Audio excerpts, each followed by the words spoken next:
Bienvenue sur Agora. Bien que Pluton soit qualifié de planète naine à cause de son petit diamètre, il ne manque pas les occasions pour étonner les scientifiques. Ainsi, la NASA vient de faire les découvertes les plus mystérieuses de toute l'histoire de cette planète. Qu'est-ce que Pluton? Et qu'ont découvert les scientifiques sur elle?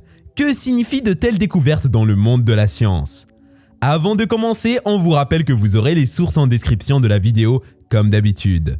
C'est parti! À la découverte de l'histoire de Pluton.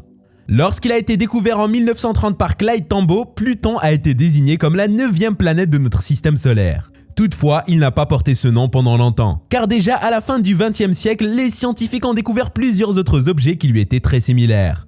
Ils ont ensuite compris, grâce aux premières observations, que ces corps célestes ne possèdent pas l'ensemble des caractéristiques requises pour porter le nom de planète. Et les scientifiques ont donc revu cette notion. Ainsi, à l'image d'Eris et Cérès, Pluton a été désigné par l'Union astronomique internationale comme une planète naine en 2006. Toutefois, elle a retrouvé une partie de ses honneurs car l'UAI l'a finalement classée au rang de plutoïde, c'est-à-dire une planète naine en orbite autour du Soleil à une distance supérieure à celle de Neptune. Après une telle modification, il est évident que le nombre de planètes dans notre système solaire a été de nouveau réduit à 8. Et Pluton porte désormais le numéro 134-340 dans la classe des objets mineurs de l'espace. Même lorsqu'il se trouve au voisinage de son périhélie, ça veut dire le point où la planète se trouve à la distance la plus proche du Soleil, Pluton possède un diamètre apparent de 0,2 secondes d'angle. Il s'agit là d'une valeur qui est assez inférieure à la limite de résolution de la majorité des télescopes dont les humains disposent. Sur les plaques photographiques qui ont été impressionnées au foyer, il se présente comme un tout petit point faiblement lumineux et qui se perd au milieu des 20 millions d'étoiles qui sont sur la voûte céleste et qui sont tout au moins brillantes comme lui. En observant des photographies prises à différentes heures, on remarque en effet qu'il y a un petit point lumineux qui a effectué un déplacement par rapport aux autres étoiles du même champ. Il n'y a donc que le mouvement qu'il effectue qui permet de le démarquer de la masse. C'est justement grâce à une telle comparaison que Clyde William Tombaugh a pu l'identifier le 18 février de l'année 1930. À l'image des autres planètes donc, il lui a été donné un nom issu de la mythologie grecque. Lorsqu'il est observé de la Terre grâce au télescope spatial Hubble, Pluton est réduit à quelques pixels de large, ce qui a d'ailleurs rendu son étude très ardue. En 1976, les observations spectroscopiques ont révélé que la surface de la planète naine était recouverte de méthane gelé. Les chercheurs n'ont pas pu affirmer si elle était recouverte en totalité ou en partie seulement. 2 ans plus tard, en 1978, ils ont fait la découverte de l'un de ces satellites qui répand au doux nom de Charon. Pluton a 2300 km de diamètre, ce qui fait qu'il est même plus petit que la Lune. Et sa masse représente le 1/5 de celle de la Terre. Il faut l'avouer, elle est vraiment naine la fameuse Pluton. Autre chose intéressante sur cette planète, c'est qu'il lui faut 248 années pour effectuer une résolution autour du Soleil. Sa trajectoire est non seulement circulaire mais ne se situe pas également au sein du plan de l'elliptique et connaît une légère inclinaison de 17 degrés.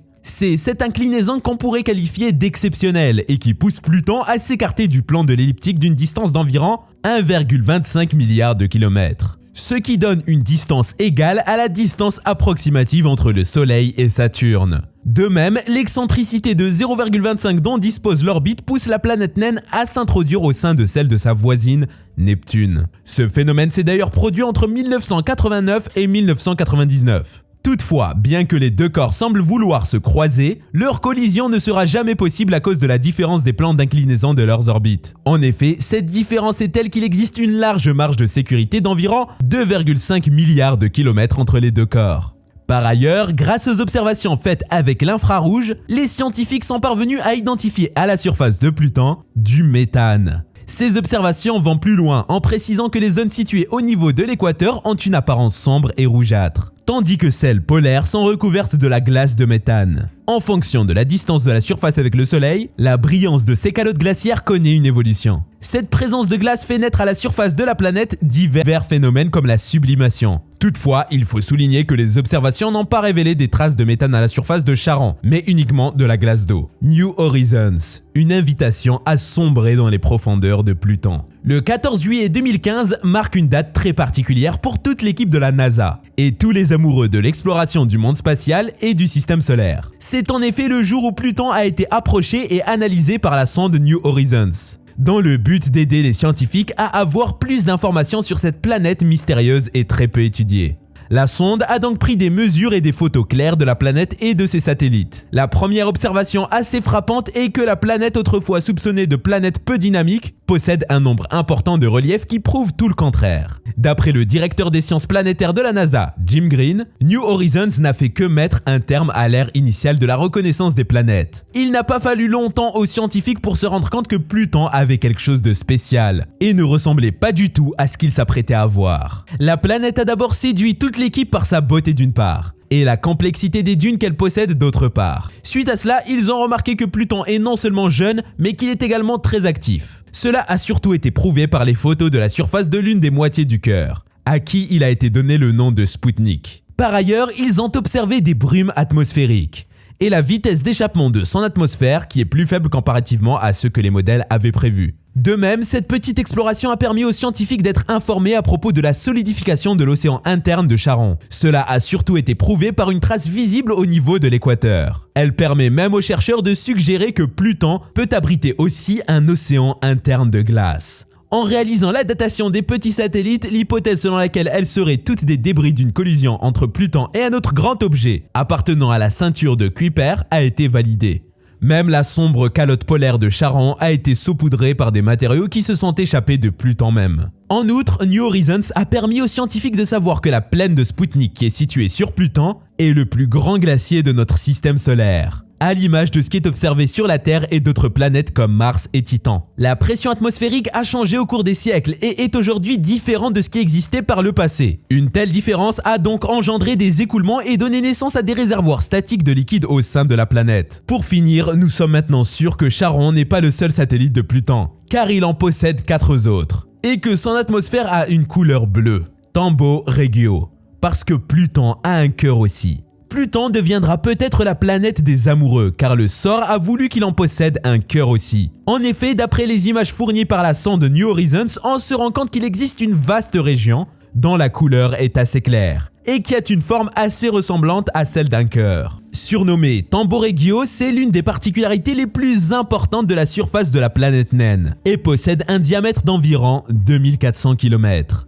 Identifié le 13 juillet 2015, le nom de Tambo fut proposé le 15 juillet et approuvé par l'Union astronomique internationale. Ce nom a été proposé par l'équipe de New Horizons en mémoire de l'astronome Clyde Tambo Regio qui a fait la découverte de Pluton. D'après les informations recueillies et les images obtenues, on remarque que les 2 lobes du cœur sont séparés, malgré le fait qu'ils ont tous un aspect bien brillant. De même, le lobe de gauche est plus régulier que celui de droit, tout en affichant une couleur totalement différente. Face à ces remarques, la première spéculation émise par les chercheurs est qu'il y a de fortes chances que le lobe de gauche pourrait être dans un futur indéterminé un géant cratère d'impact et serait également composé de la neige d'azote. En même temps, des points lumineux ont été observés et les scientifiques affirment qu'il s'agirait probablement des sommets de montagnes. D'après leur dire, il n'est pas question de montagnes simples, mais plutôt de montagnes de glace d'eau pouvant atteindre des altitudes allant jusqu'à 3 km. Enfin, toujours dans le cœur de Pluton, il y a des cratères bien visibles qui ont tous au moins 100 millions d'années. Preuve que la planète est toujours géologiquement active. Et si les volcans ne sont pas toujours faits de lave? Même si leur réelle nature n'est pas encore déterminée avec certitude, les chercheurs pensent que les 2 trous observés non loin du pôle sud de Pluton seraient des caldeïras volcaniques de glace. Ce sont des dépressions qui ont été localisées au niveau des sommets du mont White et du mont Picard. Ces 2 masses montagneuses de Pluton font quelques kilomètres de hauteur et ont une largeur qui peut aller jusqu'à des centaines de kilomètres. D'après les photos obtenues, elles ont une forme tout à fait similaire à celle des volcans boucliers de la ville d'Hawaï. La différence sur Pluton est que les volcans ne crachent pas du feu, mais plutôt de la glace mélangée à l'azote et au monoxyde de carbone. Au cours de l'une des récentes conférences, Jeff Moore, un agent qui travaille à l'Ames Research Center de la NASA, a affirmé que l'équipe n'est pas encore très sûre du fait que ce soit des volcans ou non. Mais on les suspecte fortement, a-t-il ajouté. S'il s'avère que c'est vraiment le cas et qu'ils ont affaire à des volcans, alors ce seraient les premiers repérés à l'extrémité de notre système solaire. Pendant que l'équipe attend impatiemment de retrouver des informations supplémentaires avant de confirmer ses hypothèses, bon nombre de ses membres en sont déjà très convaincus. Olivier White, un autre membre de l'AMS, affirme justement « Lorsque vous voyez une grosse montagne avec un trou sur le dessus, ce ne peut être généralement qu'une seule chose. » Il poursuit en rajoutant qu'il a du mal à y voir autre chose que des volcans. Des montagnes qui ressemblent plus à des icebergs. Les scientifiques pensent qu'il y a de fortes chances que les montagnes présentes sur Pluton se comportent exactement comme les icebergs dans les océans, et non comme les montagnes sur Terre. Selon Moore, ces géants blocs de glace seraient probablement en train de flotter sur une mer de glace d'azote. Dans certaines zones, ces montagnes ont une taille comparable aux Rocheuses de l'Amérique. Toutefois, elles sont suffisamment flottantes et ont donc la capacité de s'élever assez loin par-dessus les glaciers d'azote et de monoxyde de carbone. Malgré le fait que ces derniers soient denses, Moore a affirmé à cet effet qu'il se pourrait même que les plus hautes montagnes plutoniennes soient simplement en train de flotter, non loin du bord continental de champs de glace connus sous l'appellation de la plaine Spoutnik. Il y a de vastes étendues de glace d'eau qui se fracturent et se réarrangent constamment. Le phénomène a d'ailleurs interpellé le chercheur et il lui a donné le nom de terrain anarchique. Des chaînes non ordonnées de blocs angulaires qui atteignent même 40 km de longueur et 5 km en altitude forment des montagnes qui s'étendent dans un mouvement chaotique vers la plaine assez jeune, mais également bien lisse. Un cryovolcan et une très belle atmosphère. Durant plusieurs semaines, les scientifiques de la NASA ont reçu les fascinantes images capturées par la sonde spatiale New Horizons. Ainsi, l'une d'elles a retenu aussi bien l'attention des chercheurs que du public une fois qu'elle a été dévoilée. Il s'agit de la capture très bien détaillée du mont White qui pourrait s'avérer être un cryovolcan. À cette dernière s'ajoute une magnifique capture des brumes qui étaient empilées au niveau de l'atmosphère de la planète. Suite à la découverte du cœur et de la mer de glace, c'est maintenant le mont White qui fait son entrée en scène. Les photos prises par le télescope Long Range Reconnaissance Imager, LORI, ont été faites à près de 48 000 km de la surface de Pluton. Ces images sont encore plus intéressantes, car elles sont accompagnées par les données en couleur qui ont été collectées grâce au Multispectral Visible Imaging Camera. Il s'agit en effet d'une collecte qui a été effectuée à environ 34 000 km d'une zone qui n'est pas trop loin de l'équateur et qui fait partie d'une vaste plaine qui est localisée au sud-ouest de la planète. En analysant les images et les combinant aux données fournies, les scientifiques sont arrivés à la conclusion que la scène s'étend sur une largeur de près de 230 km et fait voir le paysage qui entoure le mont White en question. D'après les hypothèses formulées jusque-là, il y a de fortes chances que White soit un cryovolcan, au sein de ce monde qui offre une très grande variété géographique dépassant toute attente. Grâce à la grande puissance et à l'efficacité dont le télescope LORI a fait preuve, il est même possible de percevoir les détails qui mesurent jusqu'à 450 mètres. S'il s'avérait que le mont White était bel et bien un cryovolcan, ce serait l'une des découvertes les plus fulgurantes du monde extraterrestre. Le mont prendra automatiquement le titre de la plus grande structure de ce genre qui a été découverte à l'extérieur du système solaire. Jusqu'à présent, il n'y avait que Triton autour de Neptune et Titan autour de Saturne qui étaient suspectés par les scientifiques d'aborder un édifice similaire. En même temps, des fractures concentriques qui ont été observées au niveau des bords de la cuvette, de 56 km de diamètre du sommet, intriguent beaucoup les géophysiciens. En observant de plus près, ils ont identifié un seul cratère sur cette montagne qui porte le nom des pionniers de l'aviation, les frères Wright. Ils ont également remarqué que la surface ainsi que l'espace environnant sont assez jeunes. Ainsi, ils ont tiré la conclusion que la montagne a sûrement enregistré une activité tardive du volcan de glace. Des dépôts clairsemés de matériaux ayant une couleur rouge ont également attiré l'attention des observateurs. En effet, ces dépôts qui sont probablement des tholins intriguent les scientifiques. Maintenant, allons admirer un peu sur la splendide atmosphère de Pluton, en réalisant une combinaison entre 4 clichés fournis par le télescope LORI et d'autres données collectées à travers 4 filtres de Ralph MVIC, les chercheurs ont observé de nettes couches de brume qui se sont échelonnées jusqu'à une altitude d'environ 200 km au-dessus de la surface de la planète, avec une résolution d'1 km pour chaque pixel. Le résultat est incomparativement superbe. D'après les chercheurs, ce millefeuille de brouillard serait le résultat photochimique du rayonnement solaire qu'a subi le méthane ainsi que les autres molécules se trouvant en suspension.